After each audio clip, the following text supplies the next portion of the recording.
ఇర్మీయా గ్రంథం 23వ అధ్యాయము 5 నుండి 8వ వచనం వరకు ధ్యానించుకుని బైబిల్ పఠనాన్ని ముగించుకుందాం. యెహోవా ఇలాగు ఆజ్ఞ ఇచ్చుచున్నాడు, రాబో దినములలో నేను దావీదునకు నీతి చిగురును పుట్టించదను. అతడు రాజై పరిపాలన చేయును. అతడు వివేకముగా నడుచుకొనుచు కార్యము జరిగించు, భూమి మీద నీతి న్యాయములను జరిగించు.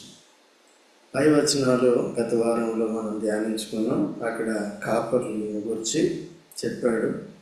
ఆ కాపరులు సరైన వారు కాదని, దొంగలని, దోచుకునేవారని, ద్రోహులని, మందని కాయరని మనం వింటూ వచ్చాం. అందుకనే ఇప్పుడు దేవుడే వాగ్దానం చేస్తున్నాడు. ఇది క్రీస్తుని గురించిన వాగ్దానం చేస్తున్నాడు. క్రీస్తే లోకానికి వస్తాడని ఆ విషయాలు ఇక్కడ మనం చూస్తున్నాం. రాబో దినములలో నేను దావీదునకు నీతి చిగురును పుట్టించు. దావీదు చిగురు అంటే ఎవరండి తెలుసా? యేసు. ఎక్కడుంది? యెషయా గ్రంథం 6:11. చదువు బాగా చెప్పు. దానిలో 10వ భాగం మాత్రము విడవబడినను, 10 నాశనములను. సింధూర మస్తకి వృక్షమును నరకబడిన తరువాత అది నిలివియుండు మొత్తు వలె నుండును. అట్టి మొద్దు నుండి పరిశుద్ధమైన చిగురు పుట్టింది. ఓకే, యెషయా 11:1 చదవండి. యెషయా మొద్దు నుండి చిగురు పుట్టును. యెషయా మొద్దు నుండి చిగురు పుట్టును. వాని వేరుల నుండి అంకురము ఎదిగి ఫలించును. చూసారండి, యెషయా అంటే ఎవరు? దావీదు యొక్క తండ్రి. దావీదుకి పుట్టాడు ఎవరండి? దావీదుకి పుట్టాడు ఎవరు? యెషయాకు పుట్టాడు దావీదు కదా. అట్లా సౌలు వచ్చినప్పుడు ఇక ఆల్మోస్ట్ భక్తిహీనత అనేది వచ్చేసింది. కనుక యెషయా మొద్దు నుండి ఎవరు పుట్టారు? దావీదు. దావీదు నుండి ఎవరు పుట్టారు? యేసు పుట్టారు. అందుకనే కొత్త నిబంధనలో కూడా ఈ మాట ఉంటుంది కదా. సరే, అది తర్వాత చూద్దాం. మనకి పాట కూడా ఉంది, దావీదుకు చిగురయ్యున్న ప్రభు యేసు కదా. అట్లా ఈ ఏం చిగురంటిది? నీతి చిగురు కదా. పాపము లేని వాడిని అర్థం, దేవుని చిత్తాన్ని సంపూర్ణంగా చేసేవాడని అర్థం, తన సొంత తలంపుని ఏమాత్రం కూడా వినియోగించిన వాడని. దేవుని చిత్తం చేయటం అంటే మన ఇష్టాలు అన్నిటినీ త్యజించుకో, పక్కన పెట్టాలి. దేవుడు చెప్పింది మాత్రమే చేయగలిగాడు కదా. అది చాలామంది దేవుని చిత్తం కేవలం పెళ్ళిళ్ళ కొరకు, దేని కొరకు, దాని కొరకు చెప్తున్నారు, ఎప్పటి నుంచో చెప్తున్నారు. భక్సింగ్ గారు ఏం చేశారంటే ఆత్మీయ విషయాలన్నింటిలో కూడా దైవ చిత్తాన్ని చేశారన్నమాట. ఆయన పూర్తిగా దేవుని సేవకుడు కాబట్టి ఆ విధంగా చేశాడు. కాబట్టి వాక్యంలో ఉన్న సంగతులను తెలుసుకుని సంఘ క్రమాన్ని వీటన్నిటిని పెట్టాడు. కాబట్టి పరిశుద్ధాత్మ స్వాధీనంలో ఉండి తాను పరిచర్య చేస్తూ వచ్చాడు. కాబట్టి అట్లా ఫలించి విస్తరించింది పరిచర్య. అది చాలా కరెక్ట్గా ఉంటూ వచ్చిందన్నమాట. అయితే ఇప్పుడు బోధకులు ఏం చేస్తున్నారంటే దేవుని చిత్తాన్ని ఈ భౌతికమైన విషయాలకి మార్చేస్తున్నారు అన్నమాట. సో అలాగా చాలామంది నష్టపోతున్నారు. మొట్టమొదటిగా దాన్ని దేవుని రాజ్యం గురించి, దేవుని నీతి గురించి, దైవ చిత్తాన్ని మనం పెట్టుకోవాలి. దైవ చిత్తం అంటే దేవుడు చెప్పింది చేయటం. దేవుడు దేని గురించి చెప్పాడు? ఇల్లు కట్టుకో, తర్వాత అది కట్టుకో, ఇది కట్టుకో, అనుభవించు అని చెప్పాడు. కార్లు కొనుక్కో అని చెప్పాడు. ఏం చెప్పాడు? పరలోక రాజ్యాన్ని వెళ్ళాలంటే ఏం చేయాలి? యేసు ప్రభువుని నమ్ముకుని దేవుని ప్రేమించాలి, మనిషిని ప్రేమించాలి. నన్ను వెంబడించేవాడు తను తాను ఉపేక్షించుకుని నా సెలవును ఎత్తుకుని అది దేవుని చిత్తం.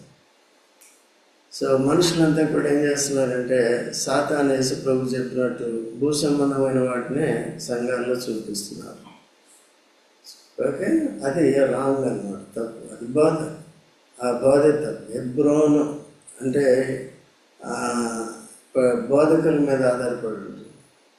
అందుకనే మేము కూడా ఎప్పటికప్పుడు చాలా జాగ్రత్తగా చెక్ చేస్తున్నాం. అది వాక్యానుసారంగా ఉంటుందో లేదో, తప్పులు ఉన్నప్పటికీ కూడా రాంగ్గా క్యారీ అవ్వకుండా జాగ్రత్తగా చూసుకుంటాం. చూసారా? అట్లా కొన్ని మిస్ అవ్వచ్చు, కొన్ని మనకు సాధ్యమైనంత వరకు కూడా ఆ విధంగా రెక్టిఫై చేయడానికి ప్రయత్నం చేస్తాం. ఒకళ్ళు ఒక మాట చెప్పినప్పుడు ఏమైంది, అందరూ అదే పట్టేసి యెఫ్తా బదులు యెఫ్తా అంటే ఏమైంది, అందరూ ప్రార్థన చేసేవాడు యెఫ్తా యెఫ్తా యెఫ్తా కదా. దాన్ని చూసుకోవాలి. ఇప్పుడు నేను చదివాను కదా, ఇందాక రాను చదివాను, నువ్వేం చేసావు? కరెక్ట్ చేసావు. చేయాలి, అట్లా చేయాలి కదా. ఓకే, ఇదేంటి ఓవర్ సైట్, చదివేది ఓవర్ సైట్. కాబట్టి ఆ విధంగా మనం కూడా కొన్నిసార్లు ఓవర్ సైట్, అది చెప్పేవాళ్ళు కూడా వాళ్ళు మంచివాళ్ళే, మంచి మనస్సాక్షి కలిగిన వాళ్ళు, బట్ ఓవర్ సైట్ సరిగా తెలుసుకోవాలి. కొంతమంది ఇంగ్లీష్, మనం చెప్పిన వాళ్ళు ఇంగ్లీష్ బైబిల్ చదువుతారు, దాన్ని తెలుగులో చెప్పాలంటే కొద్దిగా ఇలాంటి ఇబ్బందులు అవి ఉంటాయి. అయితే తప్పు పాపం అని కాదు, కానీ సో యాక్యురసీ అనేది కొద్దిగా మెయింటైన్ చేసుకుంటే మంచిది. మీరంతా ఇప్పుడు చదువుకున్న వాళ్ళు కాబట్టి చదువుకున్న వాళ్ళలాగే ఉండాలి. ఓకేనండి, రైట్. కాబట్టి దావీదుకి ఎవరు పుట్టారు? దావీదుకి ఎవరు పుట్టారు? నీతి చిగురు. ఎవరండి? నీతిమంతుడు అన్నమాట. తర్వాత పుట్టించదను, అతడు రాజై పరిపాలన ఏమవుతాడండి? రాజై పరిపాలన చేయాలి.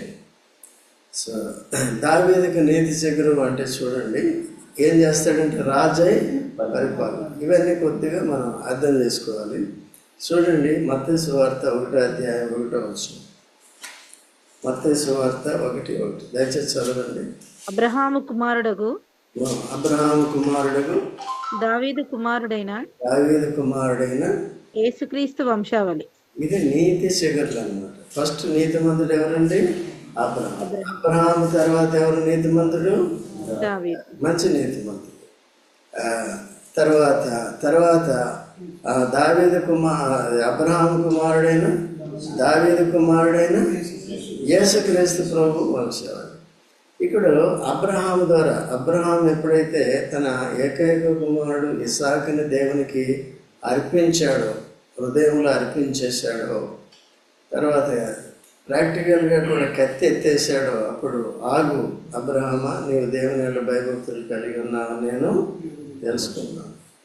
ఇప్పుడు ఈ కార్యం చేసినందుకు నిన్ను బట్టి భూమి మీద ఉన్న సకల వంశాలని, సకల కుటుంబం, all the families of the earth will be blessed by you. నిన్ను బట్టి ఏం చేస్తారు? ఆత్మీయంగా ఆశీర్వదింపబడతారు. అందరూ కూడా నీతిమంతులు అవుతారు. అది ఆశీర్వాదం కదండి. పాపిగా ఉంటే శాపగ్రస్తులు. ఏమున్నా ఈ లోక సంబంధమని డజంట్ మ్యాటర్. కాబట్టి ఏముండాలి? నీతి ఉండాలి. ఎవరిని? దేవుని నమ్మి దేవుడు చెప్పింది చేయటమే నీతిమంతులు, నీతి క్రియలు. సో అలాగా. అయితే ఇక్కడ అబ్రహాము ద్వారా యేసుప్రభు వచ్చాడు, ఈ లోకంలో పుట్టాడు. నమ్మిన వారందరికీ ఏమొచ్చింది? ఆశీర్వాదం వచ్చింది, నీతి వచ్చింది.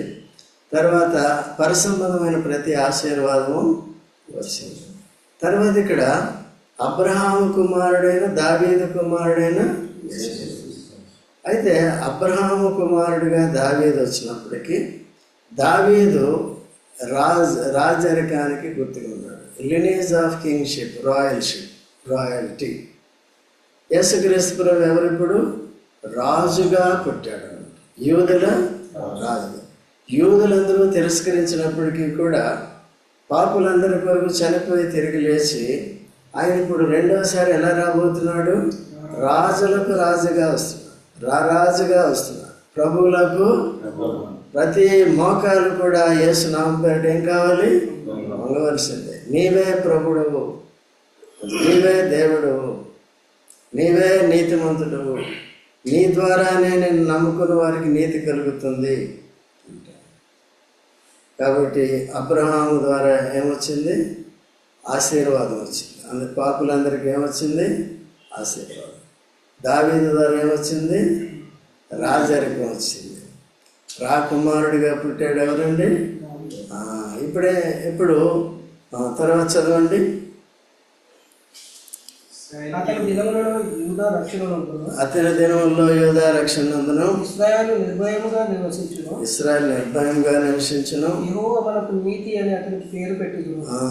యెహోవా ఎవరంట? పాత నిబంధనలో యెహోవా, కొత్త నిబంధనలో యేసు ప్రభు. పాత నిబంధనలో వారికి నీతి ఎవరంట? యెహోవా. ఇప్పుడు మనకి ఎవరంట? యేసు ప్రభు. చూడండి ఎన్ని రకాలుగా ఉన్నాడు యేసు ప్రభు మనకి. 1 కొరింథీ 1:30. 1 కొరింథీ 1:30.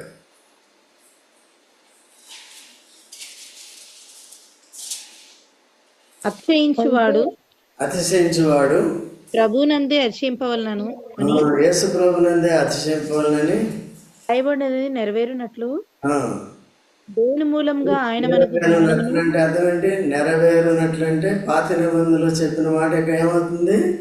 ఇక్కడ నెరవేరుతుంది. ఎవరిలో నెరవేరుతుంది? యేసు ప్రభులో నెరవేరుతుంది. కొత్త నిబంధన పాత నిబంధన యొక్క నెరవేర్పు. అందుకనే ప్రతిదీ కూడా పాత నిబంధననే మనం గైడ్గా తీసుకోవాలి. ఓకేనా? అది కొత్త నిబంధన డైరెక్ట్గా అర్థం కాదు. చాలామంది పాత నిబంధనతో కనెక్ట్ అవ్వట్లేదు. అందుకనే తప్పుడు బోధనలకి వెళ్ళిపోతున్నారు. తర్వాత ఆయన మనకు జ్ఞానమును, ఆయన అంటే యేసు ప్రభు మనకి ఎవరంట? దైవికమైన జ్ఞానము, పరసంబంధమైన జ్ఞానం యేసు ప్రభు ద్వారానే వస్తుంది. యేసు ప్రభు అంగీకరించిన తర్వాత ఇంకెవరైనా కట్టుకథలు చెప్తే వింటామా? ఆ దేవుడు ఈ దేవుడు అది ఇంకేమి. అంతకుముందు తిరిగా మొత్తం. ఇప్పుడు యేసు ప్రభు దగ్గరికి వచ్చిన తర్వాత ఇక తిరిగే పని దొరికాడు.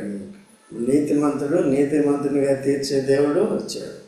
తర్వాత ఆత్మీయ జ్ఞానం ఇచ్చేవాడు దొరికాడు యేసు ప్రభు. ఆయనే మన జ్ఞానమును. నెక్స్ట్ ఏంటి? నీతి కదా. పాత నిబంధనలు ఏం చూస్తే యెహోవాయే నీతి. ఇప్పుడు యేసు ప్రభువే మనకి. నమ్మిన వారందరికీ నీతి 2 రకాలు. విశ్వాసము ద్వారా నీతిమంతులుగా తీర్చబడి నీతి క్రియలు చేస్తాం. నీతి క్రియలు అంటే దేవుడు చెప్పిన. లోకం ఎప్పుడూ కూడా మానవ బుద్ధిని బట్టి నీతి క్రియలు చేస్తారు. వారి పేరు ప్రఖ్యాతుల కొరకు కూడా చేస్తారు. ఓకే, మనది అట్లా కాదు. దేవుడు చెప్పింది. ఫర్ ఎగ్జాంపుల్ యోహాను సువార్త తినవసరం లేదు. 12వ అధ్యాయంలో తెలిసిందే కాబట్టి తినవసరం లేదు. 12వ అధ్యాయంలో మరి ఏం చేస్తుందంటే మిక్కిలి విలువైన అచ్చజటామాంసి అత్తరు గుడ్డి షేర్లు తీసుకుని పగలగొట్టి యేసు పాదాలకు ఏం చేసింది? పూసింది. ఇల్లంతా ఏమైంది? అయితే ఎప్పుడైతే మరి పగలగొట్టి ఆరాధన చేస్తుందో యూదా ఇస్కరియోతు, కొన్ని చోట్ల శిష్యులందరైనా ఉంది, యూదా ఇస్కరియోతు మెయిన్గా ఇంత విలువైంది ఇట్లా పగలగొట్టి ఈయన కాళ్ళ మీద పోసింది ఏంటి? పిచ్చని మెంటల్ అన్నట్టుగా మాట్లాడాడు. కాబట్టి యేసు ప్రభు ఏమన్నాడు? ఈమె దూరదృష్టి కలిగింది. నేను సిలువెక్కుతాను, చనిపోతాను.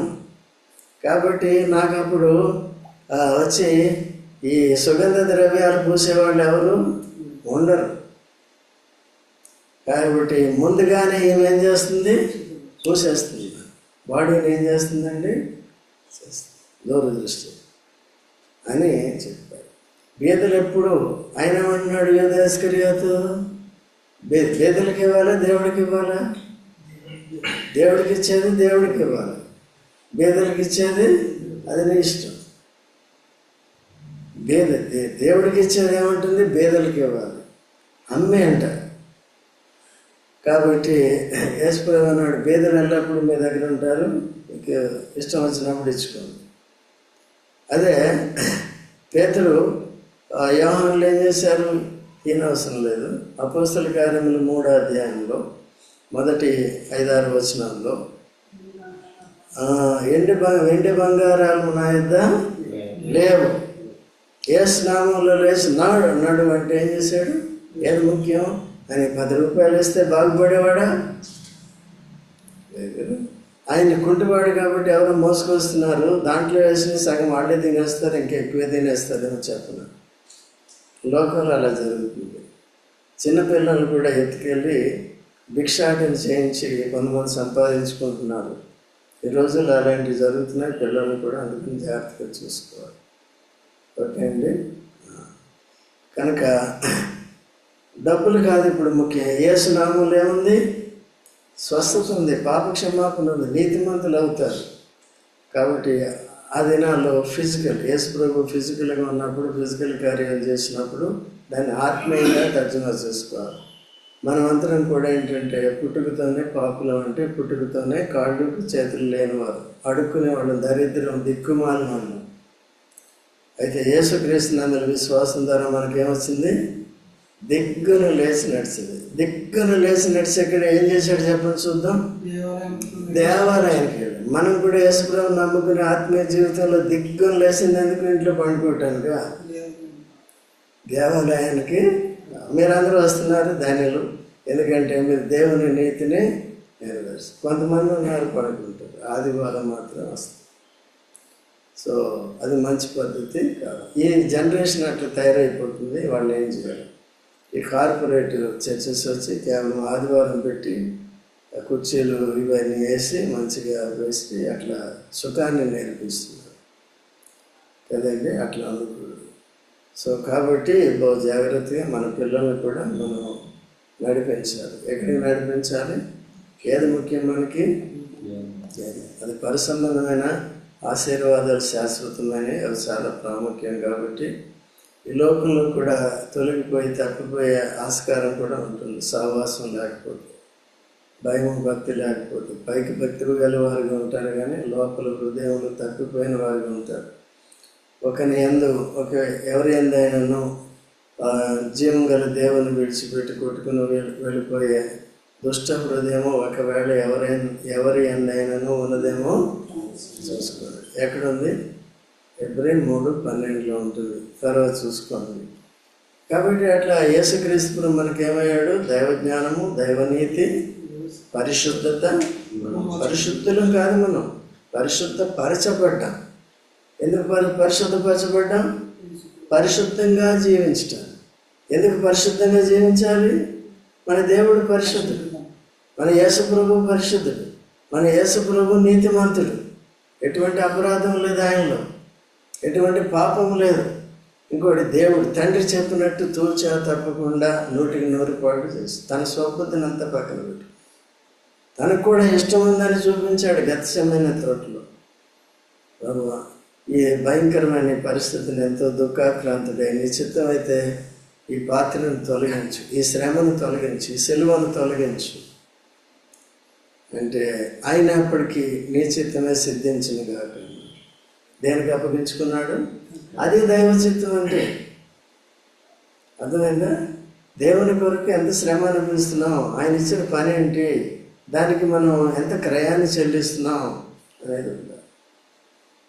చీటికి వాటికి దూరంగా ఉంటాం. అందుకనే ఏంటంటే ఎక్కువ సాతాను మనల్ని వాడుకుంటూ ఉంటాడు, సాతాను మనల్ని ముడుతూ ఉంటాడు, బలహీనపరుస్తూ ఉంటాడు సహవాసం. అందుకనే మీకు సాధ్యమైనంత వరకు మేము గ్రూపులుగా కూడి చేసి ప్రార్థన చేసి ఆత్మీయంగా బలంగా ఉండాలని చెప్తున్నాను. ఓకేనా? నీతి న్యాయాలని పాటించాలి, దైవికంగా దేవుని సేవ చేయాలి.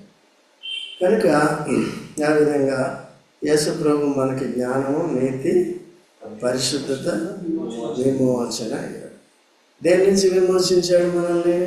ప్రస్తుతపు దుష్ట లోకం నుండి, దుష్టకాలం నుండి, దుష్టులతో ఉండకుండా, దుష్టత్వంలో ఉండకుండా మనల్ని విడిపించాడు. యేసు ప్రభు తన ప్రాణం పెట్టి రక్తం కార్చి మనల్ని విమోచించాడు.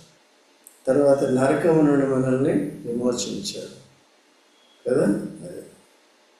కనుక కీర్తన 103లో దేని నుంచి ఎలా విడిపించాడు అనే విషయాలు కూడా మన దావీదు చెప్తాడు కదా. నా ప్రాణమా యెహోవాను సన్నిధించు, తర్వాత అంతర్యామి సమస్తమా యెహోవాను సన్నిధించు, తర్వాత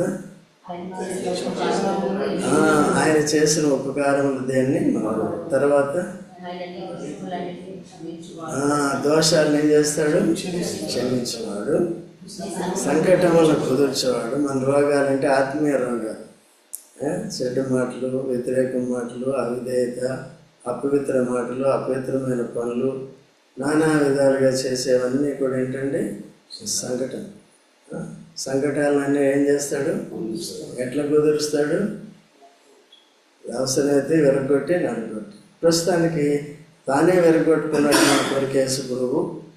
అయితే మనల్ని రక్షించాడు. ఇక్కడి నుంచి మనల్ని మనం విరగొట్టుకోవాలి జాగ్రత్తగా. ఏది దేవునికి అయిష్టమైందో దాని నుంచి దూరం అయ్యేది నేర్చుకోవాలి. లేకపోతే తాను విరగొడతాడు. కొన్ని రోజులు చూసి ఏం చేస్తాడు? తాను విరగొడతాడు. తెలుసు దేవునికి ఎలా విరగొట్టాడు. కొత్త నిబంధనలో విరగొట్టేది కొత్త నిబంధనలో విరిచేదంతా ఆయన తాను నన్ను విరుచుకుని తినండి అయ్యా అని ఆ రోజు ఇచ్చాడు. వాళ్ళకి ఏమి ఇచ్చాడండి? ఒక రొట్టె పట్టుకుని, నా శరీరం ఇది, దీన్ని విరుచుకుని తినండి. మీరు విరుచుకుని తినే ముందు మనం ఏం చేయాలి? మనల్ని కూడా విరుచుకోవాలి, జాగ్రత్తగా ఉండాలి. ఓకే.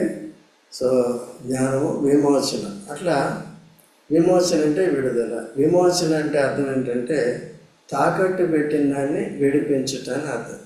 మనమంతా పాపానికి, సాతానికి అమ్ముడిపోయాం. వెలకట్టి విడిపించాడు. ఎవరండి? ఎవరు? తాకట్టు పెట్టేసాం అనుకోండి, దాన్ని ఏం చేయాలి? ఇప్పుడు విడిపించాలి. ఓకేనా? కాబట్టి అలాగే ఆయన వెలకట్టి మనల్ని విడిపించాడు. పాపం నుండి, ప్రస్తుత దుష్టకాలం నుండి, పితృపారంపర్యంగా వచ్చిన ఆచారాలు, అవి కూడా పాపమే. వాటన్నిటి నుంచి కూడా మనం విడిపించి దేవుని ఎదుట నీతిమంతులుగా, పరిశుద్ధులుగా నిలబెట్టాడు. ఎవరండి? తర్వాత రైట్ రండి. ఇప్పుడు కాబట్టి రాబో దినములలో జనులు ఇశ్రాయేలీయులను ఐగుప్తు దేశంలో నుండి రప్పించిన యెహోవా జీవం చూడని ఇక ప్రమాణం చేయక, ఉత్తర దేశంలో నుండి నేను వారిని చెదరగొట్టిన దేశములన్నింటిలో నుండి వారిని రప్పించిన యెహోవాను నాతోడని ప్రమాణం చేతులని యెహోవా సెలవిచ్చుచున్నాడు. మరియు వారు తమ దేశంలో నివసిస్తున్నారు. చూసారండి, ఇక్కడ ఇశ్రాయేలీయుల్ని దేవుడు ఏం చేశాడంటే ఐగుప్తు నుంచి విడిపించాడు. ఫరో అధికారం నుంచి విడిపించాడు. ఐగుప్తు అనే లోకము నుండి విడిపించాడు. వారి ఆచారాల నుంచి, అలవాటు నుంచి, తిండి పద్ధతుల నుంచి విడిపించాడు. ఐగుప్తు ఆహారము వాళ్ళకి పెట్టలేదు. 40 సంవత్సరాలు ఏం పెట్టాడండి? పరలోకం నుండి వచ్చిన ఆహారం పెట్టాడు. ఏది? మన్నా ఒకటే. దాంట్లో అన్ని ప్రోటీన్స్ ఉంటాయి. తర్వాత ఆత్మకి దాంట్లో కండిషన్స్ ఉంటాయి. మీరు ఇది ఎక్కువ కూర్చుకోకూడదు, తక్కువ కూర్చో. తినే ఎంత తింటే అంత, ఏ నాటితే ఆ నాటి. మళ్ళీ మిగిల్చుకోవద్దు. మిగిలిస్తే పురుగులు కొట్టేస్తుంది, కంప కొట్టేస్తుంది. ఇవన్నీ కండిషన్స్. విధేయత చూపిస్తే ఆత్మీయుడు, అవిధేయత చూపిస్తే ఆత్మీయుడు కాదు, భక్తి లేనివాడు. అట్లాగే తయారయ్యారు. మళ్ళీ ఏం కోరుకున్నారు వాళ్ళు? అక్కడ ఉన్నంతకాలం ఆ చాకరీకి, లేకపోతే ఆ బానిసత్వానికి బాధపడి నిట్టూర్పులు ఇచ్చి ఎంతో శ్రమ పడితే కదా దేవుడు దిగొచ్చాడు. దిగొచ్చి అబ్రాహాము చేసిన వాగ్దానం ప్రకారం విడిపించాడు. మోసే లాంటి వాడిని ఏర్పరచుకున్నాడు. కాబట్టి అలాగా తర్వాత వారిని తీసుకొచ్చి ఏం చేశాడంటే రెండవ తరం వారిని ఆ దేశానికి, కనాను దేశానికి తీసుకొచ్చి అక్కడ స్థిరపరిచాడు. అక్కడ ధర్మశాస్త్రం ఇచ్చాడు. ధర్మశాస్త్రం ముందే ఇచ్చాడు.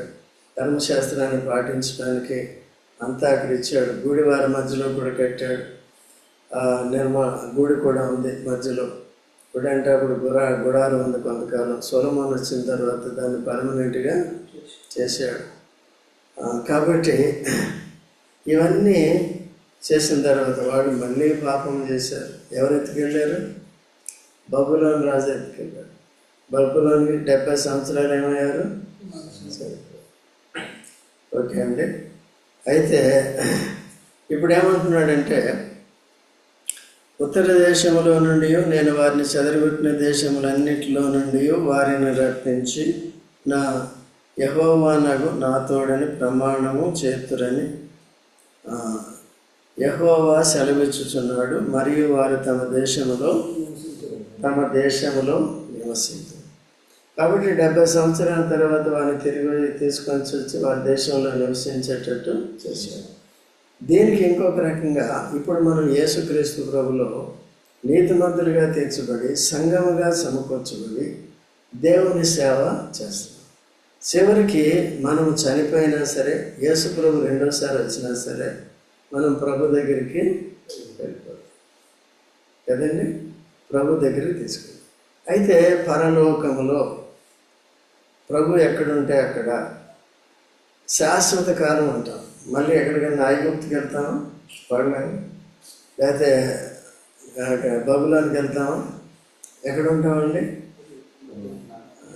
మన దేవుని యొక్క ఉద్దేశం ఏంటి? విడిపించి నేను ఇచ్చిన స్థలంలో మీరు ఉండాలి. వాళ్ళు ఏం చేస్తున్నారు? విడుదల పొందారు కానీ మనసు నిలకడగా లేదు. వారు భౌతికమైన కంఫర్ట్స్ అన్ని చూసుకుంటున్నారు. దేవుడు చూసి అన్నిటికంటే శ్రేష్టమైనది మంచి ఫుడ్ ఇస్తున్నాడు. వండుకునే పని లేదు. అక్కడ వండుకోవడానికి వీలవుతుంది. అరణ్యంలో దేవుడు ఎంతో అనంతమైన జ్ఞానం కలిగి అద్భుతమైన జ్ఞానంతో అన్నీ చేసి పెడితే వారు వేసుకున్న బట్టలు మళ్ళీ 10 జతలు కూడా అవసరం లేదు. వాటిని మాసిపోకుండా కంపు కొట్టకుండా కూడా చేశాడు. చెప్పులు అరిగిపోకుండా చేశాడు. తర్వాత అరణ్యంలో ఎండ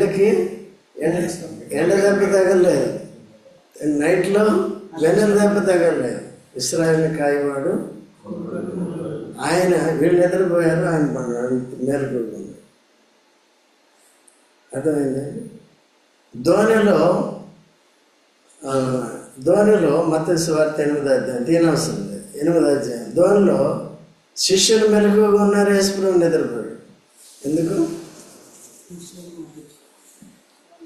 వాళ్ళు ఈ లోక సంబంధం, శరీర సంబంధమైన, వాళ్ళు వృత్తి సంబంధమైన అన్నీ వాళ్ళు నిమగ్నమై ఉన్నారు. యేసుప్రభు ఉంటే ఆయనతో సహవాసం చేయాలి కదా, ఆయనతో మాట్లాడాలి కదా.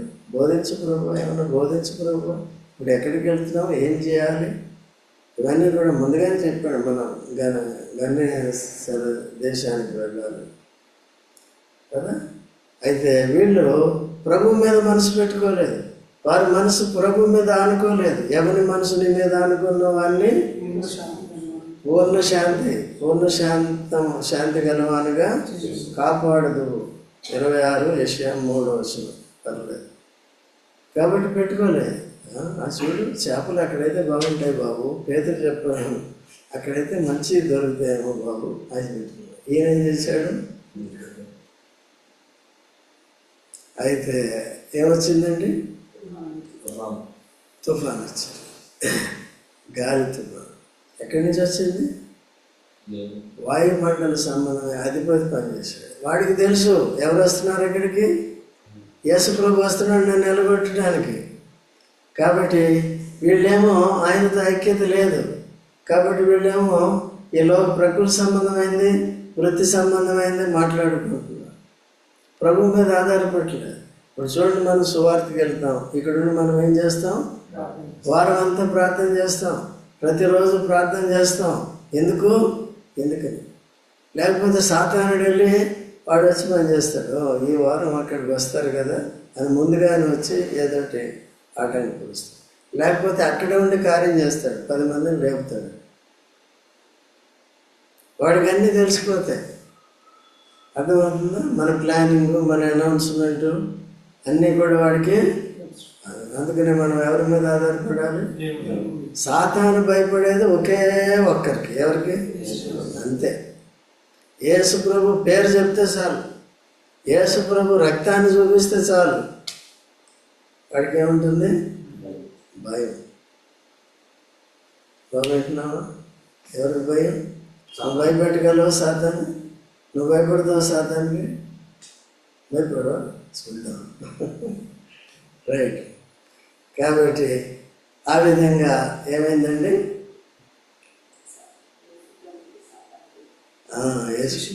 అయితే శిష్యులు. అప్పుడు యేసు ప్రభు నీకు చింత లేదా? ఎవరికండి చింత లేనిది?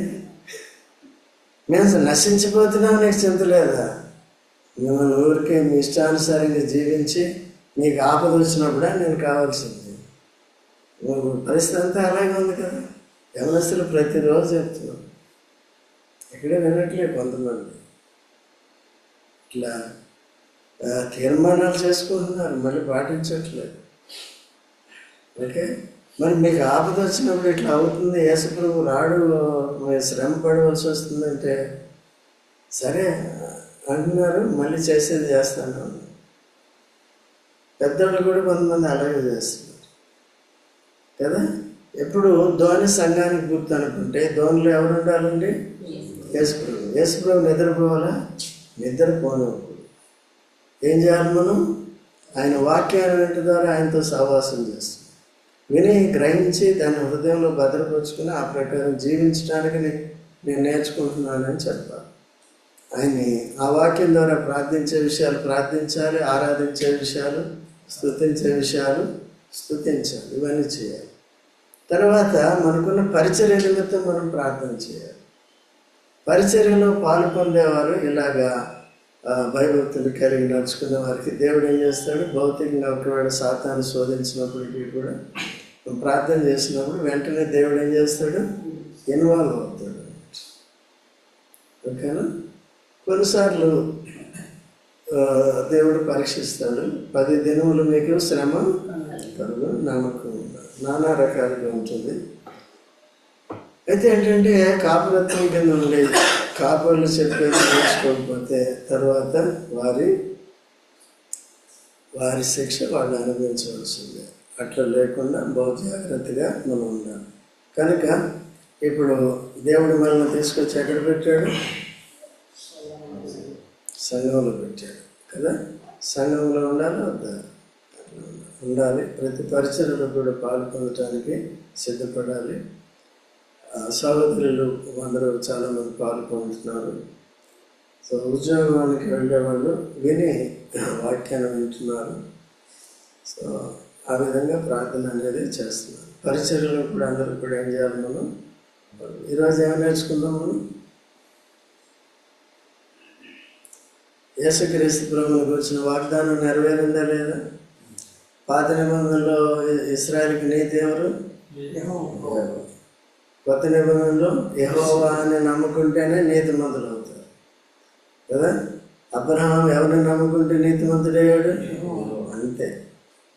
ఆయన వాగ్దానాలని నమ్మాలి, అప్పుడే నీతిమంతుడు. ఆయన చెప్పిన క్రియలు, ఏం క్రియలు చేశాడు?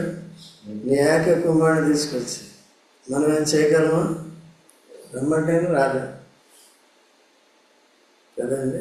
ఇంకేదన్నా చేయమంటే చేస్తున్నామా? చేయట్లేదు. అట్లా లేకుండా శక్తివంతులు కావాలి, విశ్వాసంలో భాగ్యవంతులు కావాలి. అప్పుడు దేవుడు మనల్ని అన్ని విషయాల్లో భాగ్యవంతులుగా చేస్తాడు. మనం ఆ మాటకు విలువ ఉంటుంది, మన ప్రార్థనకు విలువ ఉంటుంది. మన హృదయాన్ని దేవుడు లక్ష్య పెడతాడు కాబట్టి హృదయ శుద్ధి చాలా అవసరం అన్నమాట. ఇప్పటికప్పుడు ఏం చేయాలి? సరే, బలహీనతలు ఉన్నప్పటికీ సరి చేసుకుని ఆ ప్రకారం ప్రార్థన చేసుకుందాం.